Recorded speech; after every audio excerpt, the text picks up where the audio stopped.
Epilepsy can affect anyone of any age from any background. Normally, epilepsy affects one child in every 242.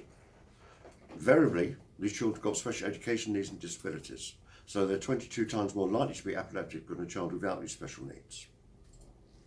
Epilepsy, condition of the brain, is normally diagnosed either before the age of 20 or after the age of 60. People over the age of 60, it affects one person in every 103. In about 70% of cases, we don't know what the actual cause is. Maybe the child was brain damaged either before or during birth or shortly after birth. Maybe they're deprived of oxygen for a certain length of time. If a child's deprived of oxygen, especially a newborn, they can become brain damaged very, very quickly. Brain becomes damaged within 1 minute. It could be that the child's been hit on the head. There's one gentleman I know who owns a nursery. He was hit on the head with a football when he was 11. 2 months later, he had his first fit. So any blows to the head can always be very, very serious, certainly for consequences. We do know, however, what some triggers are. Missing meals, overexcitement, stress, not getting enough sleep.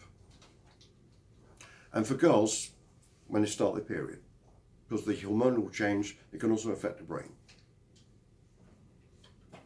Epilepsy can affect anyone of any age at any time. What happens is there's an electrical discharge from the brain which interrupts normal flow. In what we call a minor seizure, typified by an absent seizure, the child can momentarily switch off, with just staring blank into space. If you call their name, they don't respond. They come out of this quite quickly, and they carry on with what they were doing beforehand. We call this an absent seizure because the child is totally unaware of what's happening around them or what they're doing at this time. What we call a typical or general epileptic seizure is when someone falls to the ground, cries out, often starts to convulse or shake quite violently at times, maybe foaming at the mouth. This is where there's an overload of electrical discharge in the brain. Sometimes it can be repeated throughout the day. Sometimes, in many cases, like a young boy who recently had to have cannabis oil, right, he was fitting about 12 times a day.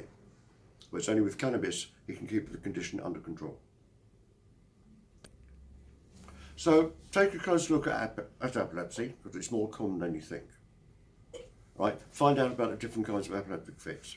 And just one question, can you tell by looking at a person if they're epileptic? Well, the answer to that is no.